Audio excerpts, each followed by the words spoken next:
Alright lads, welcome back to another War Thunder vehicle review. Today we're going to be taking a look at the Tor-M1, which was a Soviet vehicle which China purchased and then produced.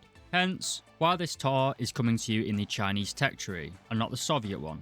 The Tor was designed to shoot down American nuclear-armed cruise missiles, and is one of the most modern anti-aircraft systems currently in War Thunder. But its performance has raised a few eyebrows recently, as the missiles are a little bit funky, and it isn't the easiest vehicle in the game to get kills with. But it does now mean that the Chinese actually have a top tier SPA now, which was one of the major weaknesses of the Chinese tech tree in general.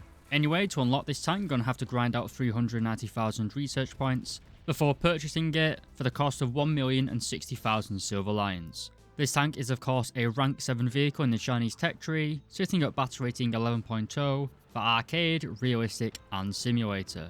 To put the vehicle in your lineup, it's going to cost you 300,000 silver lions, and for the expert and ace qualifications, it's 1,060,000 silver lions for the expert and 2,100 for the ace qualification. However, I wouldn't recommend picking up either the expert or the ace qualification for this vehicle, as it is only an SPAA. So boys, with the addition of a modern anti-aircraft vehicle to the Chinese tech tree, is it actually worth grinding out the entire Chinese line now? And is the Tor-M1 any good? If you'd like to know the answer to those questions, stick around for the end of the video.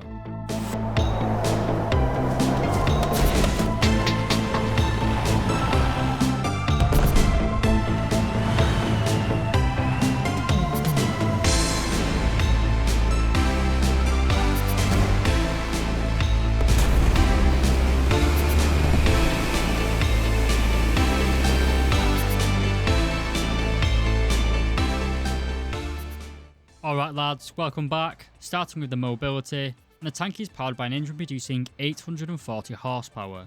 Combined with the vehicle's weight of 37 tons, gives this tank a surprisingly good power to weight ratio of 22.7 horsepower per ton. This is only really useful for running back to a supply point to rearm your rockets, as you can't really have a positive effect on the actual battle itself, apart from fulfilling your role as an anti-aircraft vehicle. While you do have a theoretical good top speed of 65 km per hour, but you'll basically never achieve this top speed, presumably because the transmission was made in some dodgy Chinese factory. But apart from the casual racism, the mobility of the Tor-M1 isn't really that great. It feels quite heavy and sluggish, and not really that nice to drive. Anyway, moving on to the survivability, which is equally as terrible, we take a look at this cutaway and see that there's quite a weird layout to this vehicle. We have the vertical launch tubes in the centre of the tank, and then all 4 crew members are located in the front of the vehicle. This means a single high explosive round to the front of the tank is likely to overpressure the entire crew in a single hit, and an incoming round to the centre of mass is likely to destroy the missiles, also killing the vehicle instantly.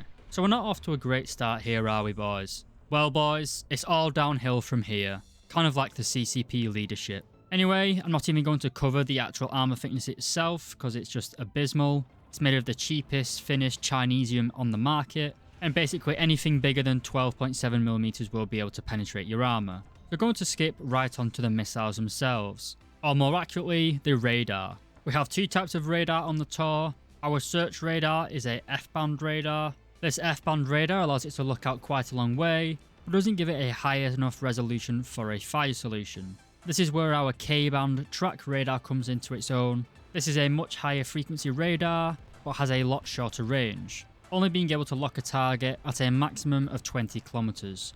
Our missiles don't fire that far however, so it's largely pointless. Anyway, the search radar can only look up 32 degrees, so if an enemy is right above you, you will not be able to detect them. This is quite a big issue when the drones are being spammed out, but due to the recent change of them spawning lower down, they are nowhere near as bad as they used to be. Anyway, onto our only weapon, the 9M331. This is the Tor-M1 variant. The original Tor system used the 9M330. The 331 basically allowed the missile to be a little bit better, a little bit more maneuverable, and also gave the missile a smaller minimum engagement distance of 1.5 kilometers. So if you see an enemy coming towards you, if they're any closer than 1.5 kilometers, it's largely a waste of time trying to fire this missile at them. That being said though, the 9M331 is quite a funky missile. It's completely different to all of the other SPAAs at top tier. Those missiles tend to be incredibly fast and agile, whereas this thing is kind of the opposite.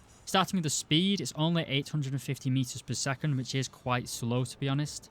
The missiles of the Flak-Ra-Rad and the VT-1s can travel at 1,250 meters per second, so 50% faster than this thing. And you do feel that these missiles are slow. I've played multiple matches and I'm sure you've seen in the background. There have been lots of times where I've fired on a helicopter and the helicopters have had plenty of time to just nip back behind cover. It's very frustrating trying to get kills with these missiles. If I'd have been using the VT-1 rockets, those dissident helicopter pilots would have been sent to Xinjiang province. The missile also has a pretty bad maximum overload of 16 Gs. This makes the missile not very agile. And it's actually quite hard to actually lead a target with this missile, especially if the enemy is aware of you and in a fast jet. They can just counter roll and kind of confuse your missile. The 9M331 has a warhead containing 8.16 kilos of TNT. In combination with a proximity fused warhead, it will almost certainly send an enemy player back to the hangar within a radius of 8 meters. These missiles, if they do hit, are very deadly. It's just getting the missiles to hit which is the major problem. But the Tor does come with a system to try and counteract this. The missiles aren't the most agile, so the Tor-M1 uses a special guidance system. If you go into a test drive and look at the bottom of the screen, you'll notice 3 different emblems. The first one is a picture of a crosshair located directly on top of a plane. This guidance mode is basically just a basic SAKO missile.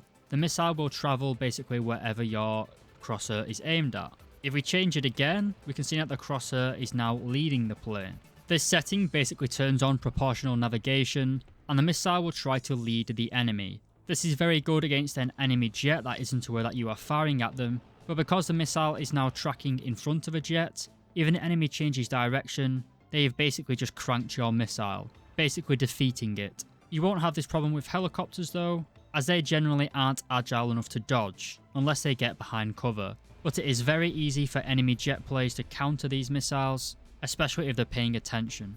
And finally, we have a picture of a plane with a crosshair with a capital A in the center of the crosshair.